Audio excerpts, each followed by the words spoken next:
And hello, Flyers fans. Welcome into another episode of Flyers Files, a 97.3 ESPN Flyers podcast. Kevin Durso, Haley Taylor Simon with you once again for another episode. And I wish we could jump right in on a positive note, but it's not really positive right now. 6 games in a row the Flyers have lost after winning their season opener. So there's definitely a lot of questions to go around. Haley, how you doing?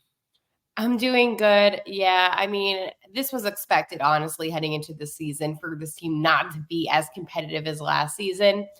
Personally, I'm not surprised. However, I understand the fan base being a little bit displeased of what they're seeing on the ice.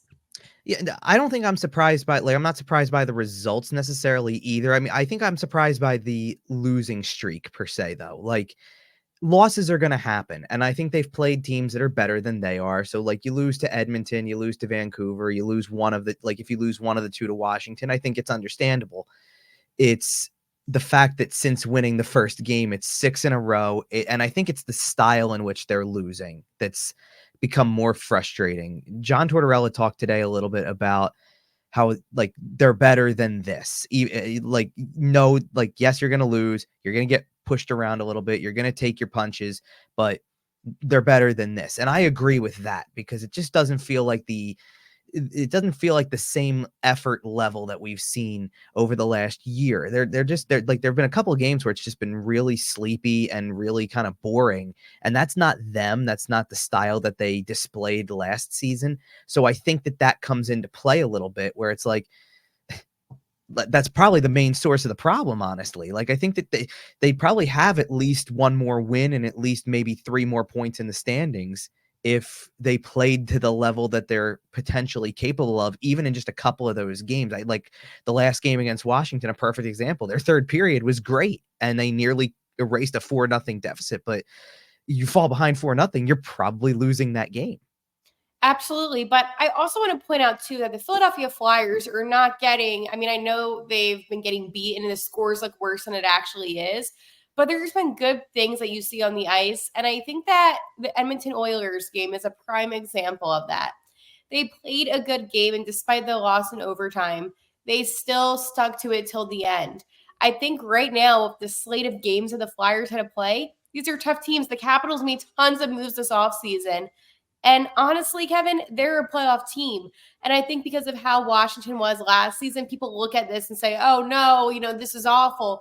But the reality is, Washington is significantly better than Philadelphia. They also have Logan Thompson in net for one of those games, who is a fantastic goalie. I followed him a lot. So I think with the Flyers right now, here's the problem. You have contracts that were given out prior to Danny and Keith that are ridiculous, that are a long time with the years and the money, and you have no money right now, so you couldn't make any moves. Yes, Danny could have made some trades this offseason, but right now you're looking ahead to that 2025 draft. And I know that I'm going to sound like a broken record all season when I say this.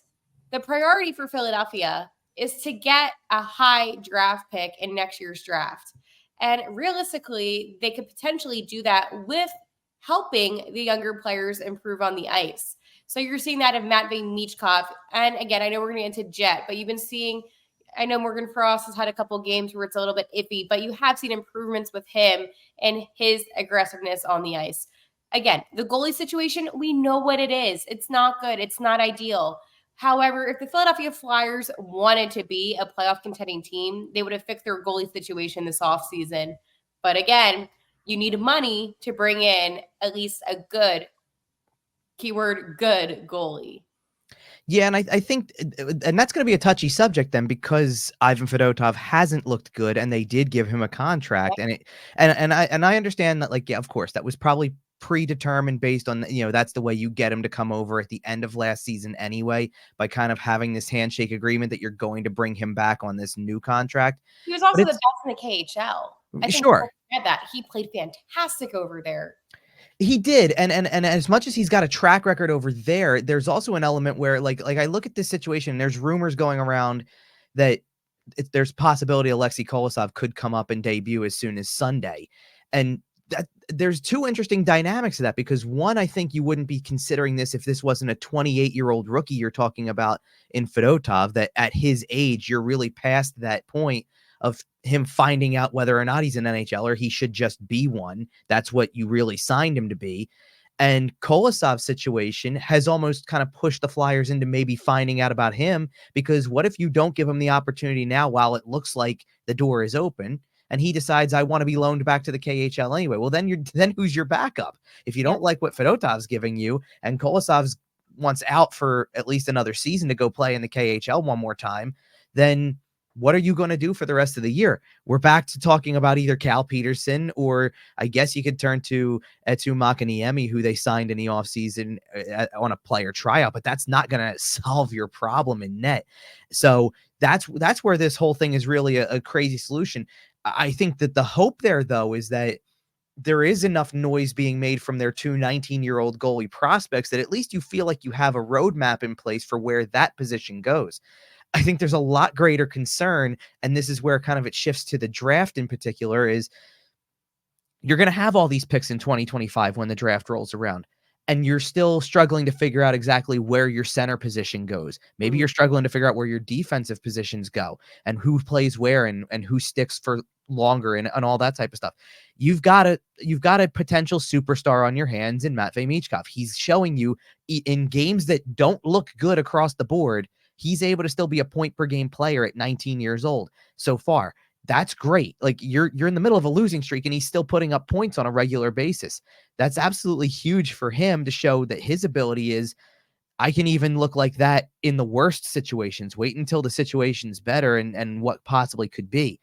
But if you're in a situation right now with Jett Luchanko, where you don't know whether or not you're even keeping him for that long, Luchanko doesn't have to be your end-all be-all at the center position just because he made the NHL at 18 years old. You're going to have potentially, especially if this season continues down this path, you're going to have the potential to add maybe the first-line center you've been looking for through the draft, because you'll pick that high, potentially. And then you're going to have more picks to supplement it. Then you can figure out whether or not you get someone who plays in your middle six at the center position, somebody else who can maybe be a defenseman that you can develop into somebody at a high ranking. And it's really early to do this conversation because it's 7 games into the season.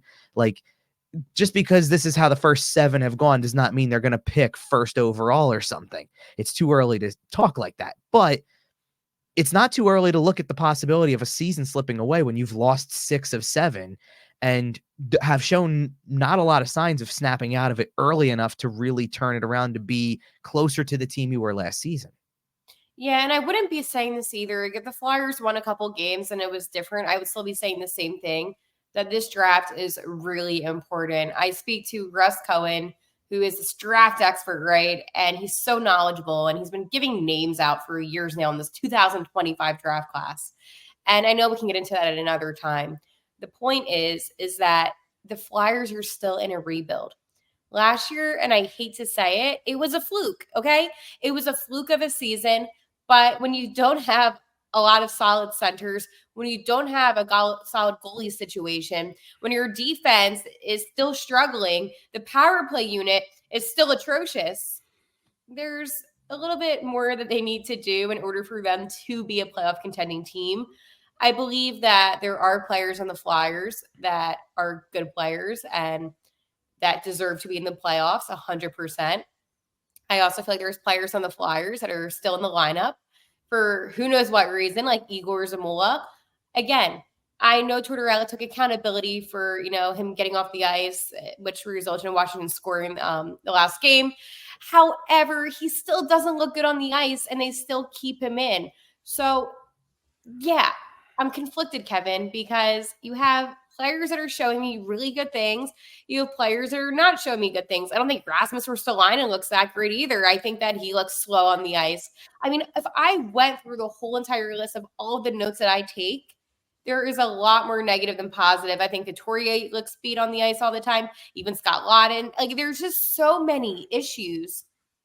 How do the Flyers fix this? Number one. And number two, will the fan base understand that this is still a rebuild and the playoffs were never the priority for the organization? For the players, yes, they all want to go to the playoffs, obviously. They said it. Literally, they said it to us at training camp. But for the organization, I don't think that they're going to be worried if they miss the playoffs. I think that the following season, yes, be panicked. Now, you still have time. Yeah, I think where the fans come into this equation is you want honest effort though, and like the first two home games just didn't feel like there was any like we were both at the home opener, and you're watching as this home opener plays out, and the fans want something. That place was ready to get lifted up from the moment the puck dropped on that game, and they got nothing for the course of the game. And that's deflating. That's what people I don't think are going to tolerate. I don't think it comes down to as much oh, that they lose a bunch of games by being competitive. So that's how they end up picking where they do, or that it's about the rebuild. If that's the way it goes, that could have just as easily been last year. They probably lucked their way into some wins that they were meant to lose, and that can happen and keep you in the playoffs. To be honest, what I'm even noticing is that so at least so far, I look at some of the other teams in the league, and again, you find this logjam of teams that are sitting at 6, 7, 8, 9 points so far this season. I know that's not where the Flyers are at the moment, but like a 3-game winning streak gets you into that crowd too. Like early in the season, nobody has exactly run away with this thing too much. A very small handful of teams. I think there's only 3 teams in the league with more than 11 points, and everybody's played about 7, 8 games so far. So everybody's kind of Yeah, hovering middle of the pack. Like same. if you're not the Winnipeg Jets, I'm talking about at this point, kind of the Winnipeg Jets, the Yeah. Minnesota Wild, who they play on I mean, Saturday, no the less. Wild, I mean, I can get into the Wild. That's a whole other conversation. They have a But lot of injuries, but they still look good.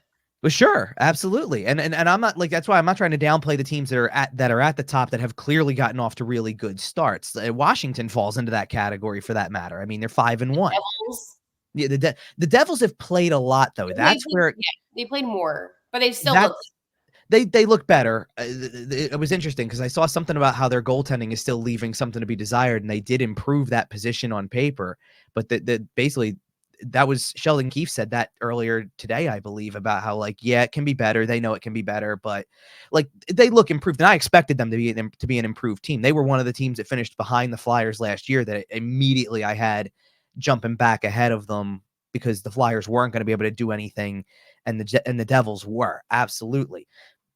But I think that that's where like some of that comes into play is if this was just a modestly competitive team that stayed in games, like I feel like when we talked after the Edmonton game and it's their 1-1-1 and that Edmonton game could have gone either way, they got a point out of it. That's okay though. Like everything was a good like that felt like an okay start for 3 games.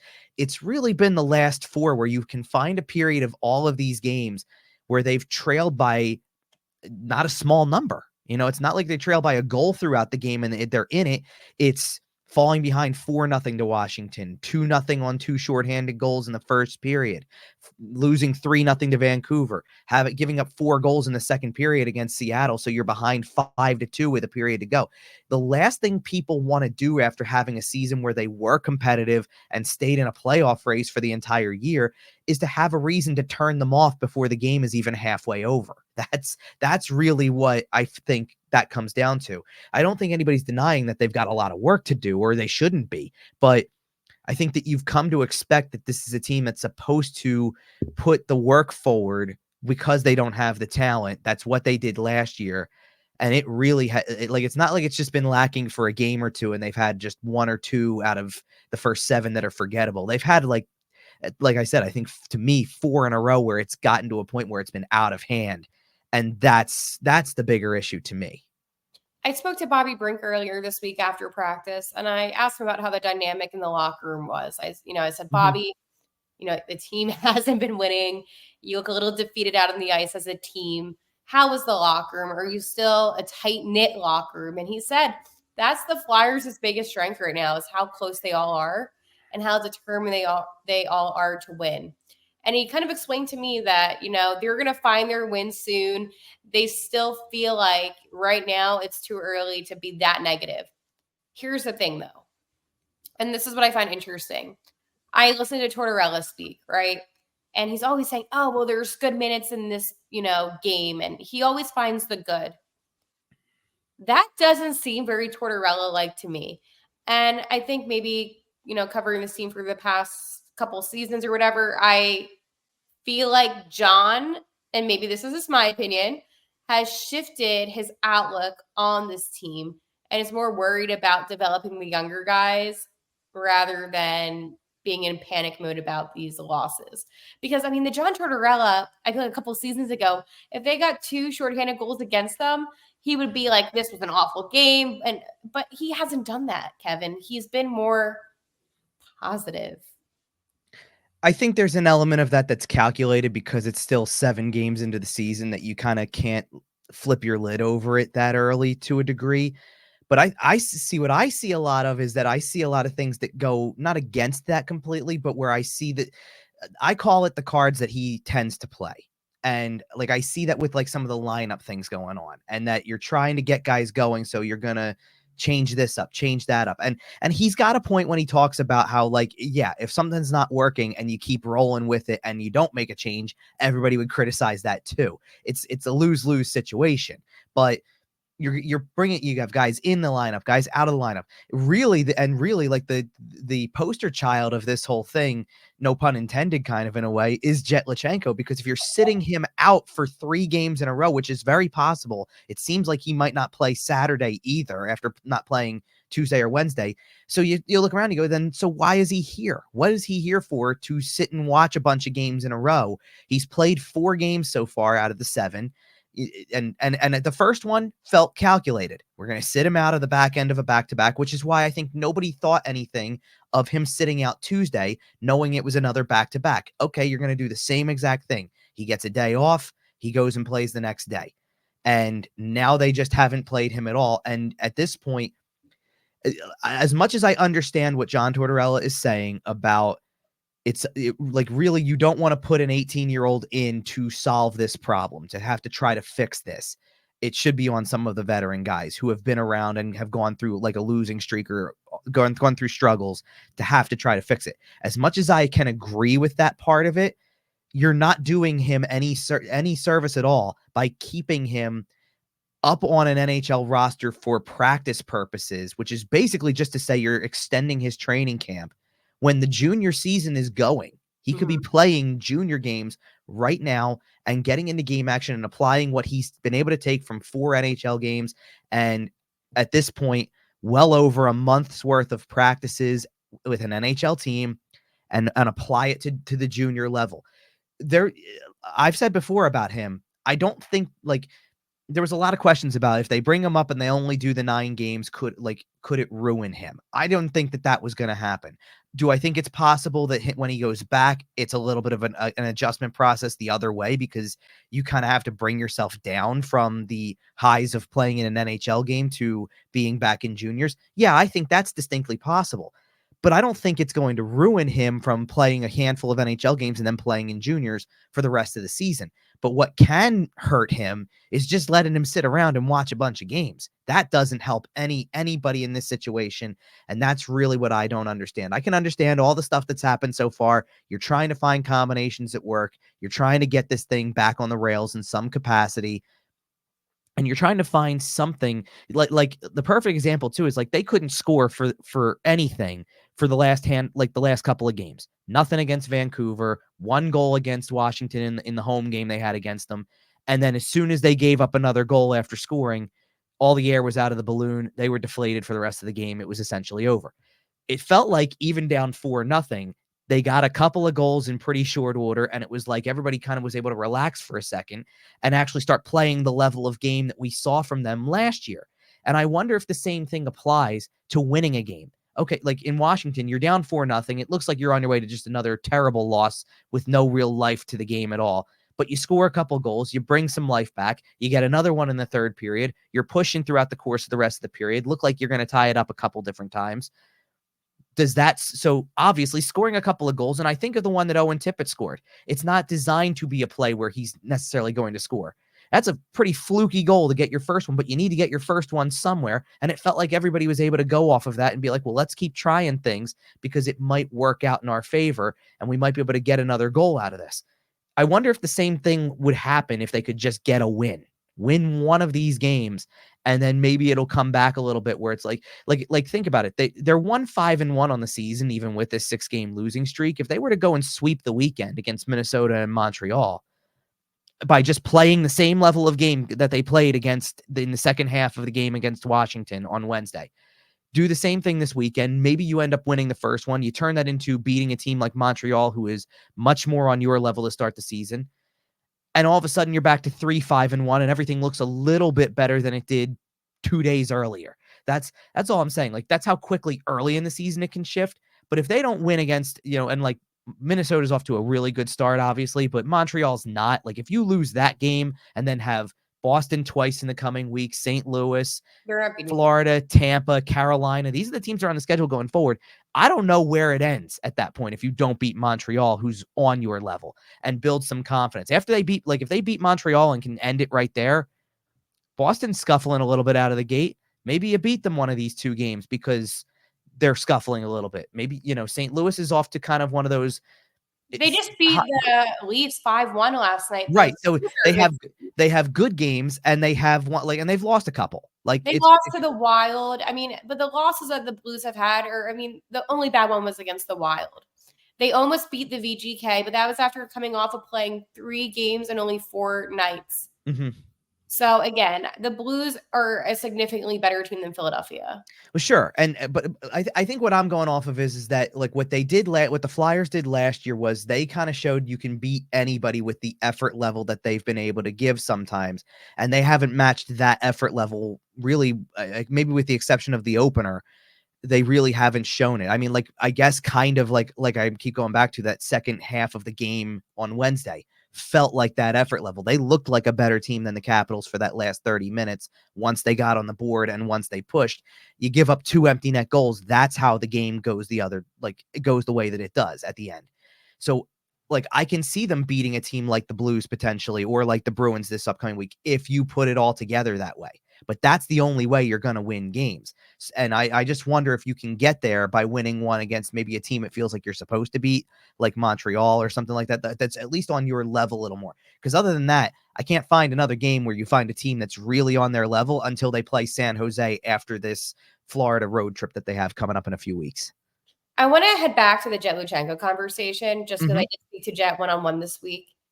And, I said to Jett, I was like, does it make you, anxious, or does it put any pressure on you that you're not playing in these games? And he says that every day he comes to the rink, he works hard, that he has to think one day at a time. And that's his mentality right now, is one day at a time.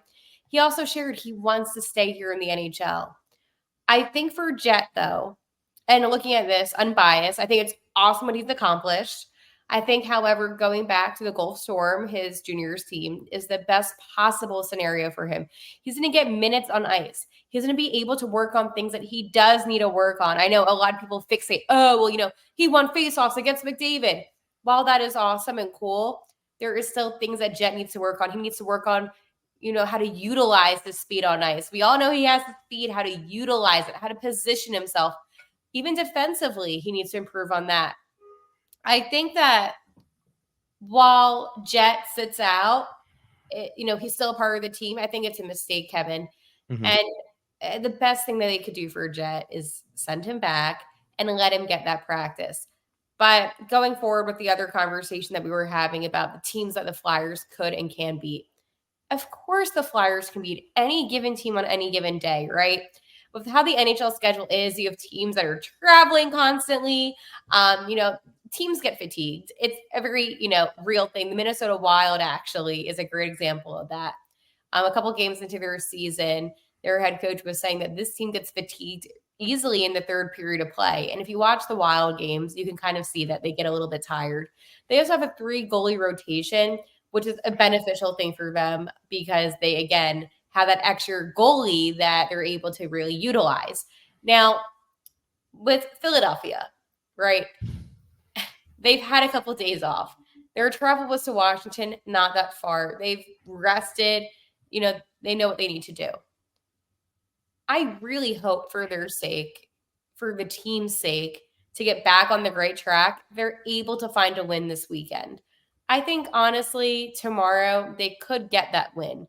They really could. And it's not because the Wild are a bad team. The Wild are one of the better teams in the NHL right now. I wouldn't say they're the best because they're not even doing that great in the Central, but the Central is very competitive. But they have the skills, the Philadelphia Flyers. And matching up against the Wild, they have a lot of guys that are out. They have a very young team. So use your veterans to your advantage. Use their hockey IQ to your advantage. I think that Morgan Frost and Matvei Michkov should 100% be on the same line. I understand, having Paling and Tippett. I just don't like it. It's not my type of lines. And then the pairings are kind of a mess. I wouldn't put Zamula with Ristolainen anymore. I think that's a mess. However, Eric Johnson, who is such a brilliant mind, and I know that his play may not, be in par with how he is in the locker room as a leader. He said they deserve to be booed, the Philadelphia Flyers, the past couple home games. And I think that that's going to fuel something within them. The Flyers are a team, Kevin, that are kind of like this underdog team. And last season, when they kind of blew everyone's expectations of winning all these games, it was when they were down the most. It's when nobody believed in them. And at training camp, they all said that. They know that no one's going to count them in to being a playoff contending team. They said that themselves. Do I think that they're going to have this 5-game winning streak? No, not at all. But do I think they're going to be able to get a couple more wins by the end of October? I think so. I mean, listen, it's up to them. But the fans do deserve competitive hockey. But the fans also need to be told the truth. And the truth is, if you're listening to media members or you're listening to people in general that are saying, oh, yeah, this is a playoff contending team, you need to find new people to listen to because you're going to be set up for disappointment. There is still fun and enjoyment in hockey, even if your team ends up not going to the playoffs, because it's about the longevity. It's about being a team that's always going to be in the playoffs in years to come because you have that talent, you have that foundation. I'm sure the trade deadline, Kev, will be absolutely insane. I'm sure moves will be made and players that maybe have some letters on their sweaters will be going away. But I think that for the fans, yes, be disappointed because if I was paying money to see those games, I would ask for a refund, honestly. I'm just saying. No, and I think that's where the frustration comes in because what if you go to one game a year, rebuilding team or not? What if you go to one game a year and that's what you get? You're trying to come in. I think a lot of people have tried to come in with an open mind to the new era thing and tried to embrace what they're working on, but they're not going to do it if that's what happens from one year to the next. At the first year, it's look at what a competitive team this is, and they can surprise people. And there's an element where I say, listen, I get it 1,000% that this season, after surprising a lot of teams that were really good teams last year. I mean, we're talking about a team last year that beat the Florida Panthers twice. Yeah. Beat the Boston Bruins at one point in time, beat the Toronto Maple Leafs. Eventually, by the end of the year, they got their win against the Rangers. They were able to beat, they had beaten Washington earlier in the year and who made the playoffs. I think they beat pretty much every playoff team that there was to beat last season down at one point in time or another. And it was just one of these things where it's like, because of that, now you don't want to see it go the other direction where it's like, so, lack of surprise element or not, where's the competitiveness to this? Where is the effort that goes that hardworking effort that you can really see in a specific sort of skill set that a lot of players did have last year? Where's the forecheck? Where's the physicality? Where is all of that stuff that made you a good team last year? It's interesting we're talking about this a little bit because I'll say this before I go into one quick footnote about the Flyers Wild game that's coming up on Saturday, because I think it's something to point out. But they started last season with a 5-7-1 record through 13 games, which is nothing significant. You would not be thinking playoffs off of that. In fact, I distinctly remember the last of those losses. And I think it's ironic that you said 5-game winning streak because that's where I'm going with this. They reeled off a 5-game winning streak right after losing to go to 5-7-1 and losing a game to the at the time winless San Jose Sharks. And it felt like, oh, so that's what kind of team this is going to be. They can't even get a win against the team that doesn't have any through 12 games. So that was like the one opportunity that a lot of people probably would have given to give this team any credibility may have been gone right then and there. And then they went out and afterwards beat Anaheim after having lost to them earlier in the year, beat LA. There's one of the playoff teams we're talking about, beat Carolina, another playoff team, beat Vegas, another playoff team. So, like, they didn't just get wins against nobodies to get a 5-game winning streak. They won against legitimate teams, at least three of them there, three that were in the playoffs, and certainly made some noise. You add in wins against Anaheim and Columbus and things like that. But it doesn't necessarily mean it was all smooth sailing the whole year, like that they just started reeling off wins like crazy. So I want to ask you this about the Saturday game that they play against Minnesota, because all week it felt like we got a lot of conversation because they were playing Washington back-to-back in a home and home, that it was the first chance to see Michkov and Ovechkin on the ice together going against each other. Is this a little bit of an underrated, like not underrated, but like under the radar, not getting as much publicity kind of matchup with Michkov and Kirill Kaprizov? Because I kind of think it is with the start Kaprizov's had. Yeah, I mean, Kirill is such a good player and the best player in the Wild without a doubt. Mm-hmm. I mean, I wouldn't say underrated. I think it's just because Ovechkin's one of those names where he's a staple in hockey. Mm-hmm. And, Kirill, he will get to that place maybe one day. But I also think that with the Capitals, we see them more often than the Wild, right? Who we see twice a season. So I think that there also might be NHL fans who are, let's just say this, there might be Flyers fans specifically that may not, watch Kirill as much. I may not know who he is. Now, with what I do with the Central Division, I watch him quite a bit, so I am very familiar with his game. But I think that when you have a same division matchup, right, with one big Russian player versus an up and coming, Russian NHL star player, that's gonna get more attention. But the Wild, I mean, Kevin, I could go on and on about this, and I do talk about them quite a bit. They have a new coach. They have like this whole new mentality heading into the season, but they're still a beatable team. I think they're the better team in tomorrow's matchup, despite all the injuries. However, it's going to be a good game. I really do believe, honestly, that the Flyers could beat the Wild just due to their veteran leadership on the team and their experience that way. I think when you have a lot of young players, sometimes it can get a little bit, I don't want to say chaotic on the ice, but it just doesn't always look as nice. So that's where players like a Scott Laughton, a Travis Konecny do come into play. So use that to your advantage. Use your experience to your advantage. But other than that, I mean, it's just another game out of the 82. I don't think it's going to be a game where people are like, oh, I need to go out and see the Flyers and Wild.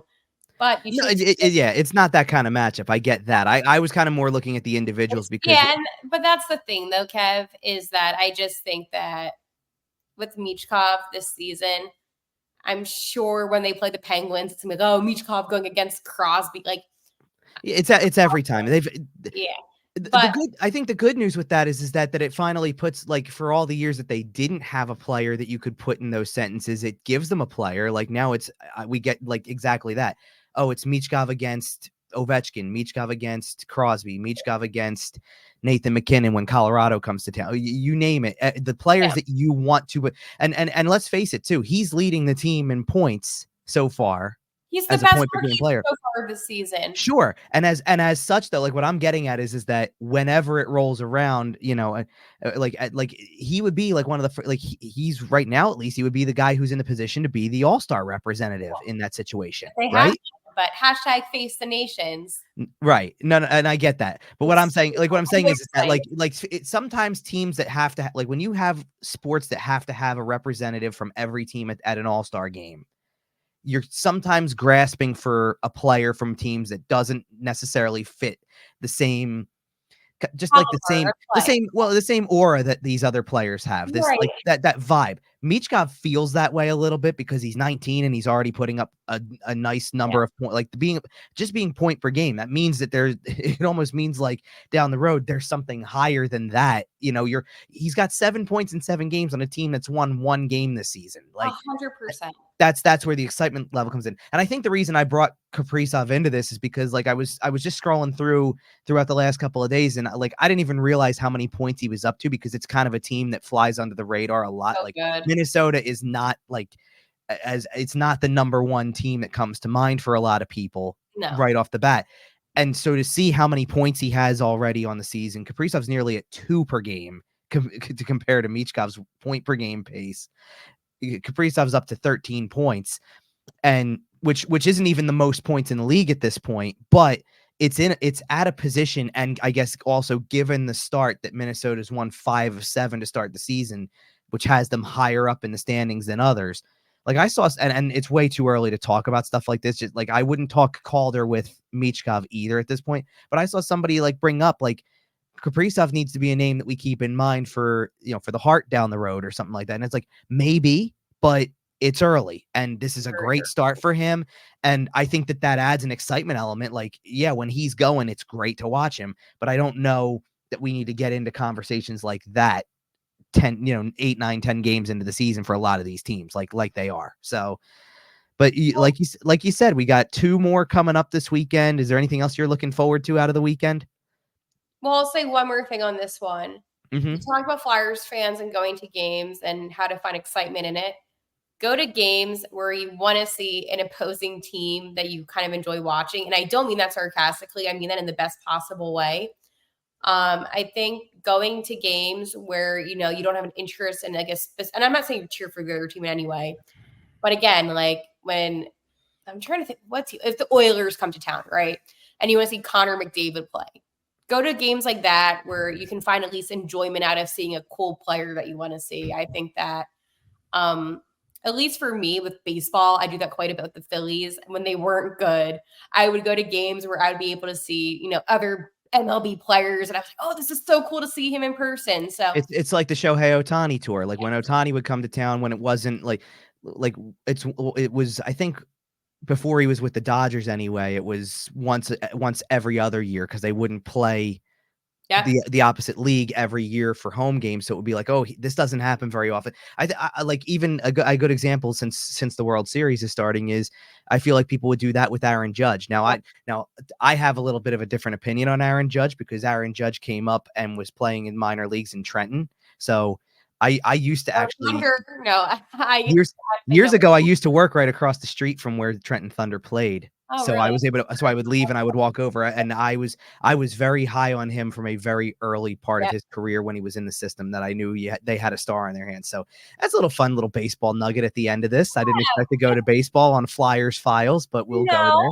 But I think it is important for the fans to kind of keep that in mind if you're spending your hard-earned money and you just don't want to see a team, endure really bad losses. If that's a possibility that could still happen, and you still want to see some good hockey, at least go to a game where you can have interest in it, no matter what the outcome is. Yeah. And I know that's like a loser mentality, and it 100% is. Just because I think that you need to find tidbits of enjoyment despite the outcome, because at the end of the day, hockey is the best sport on the planet. See, I was thinking more along the lines of that, like try telling that to the people who did invest in the season ticket aspect of it, because it's one thing to go and try to find tickets to one game and say that's why I'm going, because also this player's here, and from a broad spectrum of from like the bigger picture of the whole sport, I like this superstar player, I want to watch him too. It makes total sense. But I think for people who got really excited between I think that's where last year comes back into play. Excited from last year, Michkov comes over. All right, I'm in. And that's how you get, that's how the first 2 home games get you booed off the ice after every period, all 6 so far, because it's a tough sell at that point when it was the way it was. And you're dealing and like you're preparing I wonder if people are bracing themselves in that moment for, is this how it's going to be the whole year? Like, that's why I keep coming back to, if they could get a couple of wins in the next handful here, like especially if it was 2 in a row, if they had a winning weekend in total, like it's not going to drastically change the way the standings look. It's not going to change our outlook on things, but it's going to make you feel a little bit better than to see that 1 in the win column from the very first game. That's where I think it comes down to. So anyway, so once again, we got 2 games this weekend. Flyers Wild is Saturday afternoon, 1:00 start time. Then it's Flyers Canadians on Sunday at 7. They'll face the Bruins. That's the only road game of the week. that the Flyers have. They'll be back home again on Thursday to face the St. Louis Blues, the following Saturday to face the Boston Bruins again.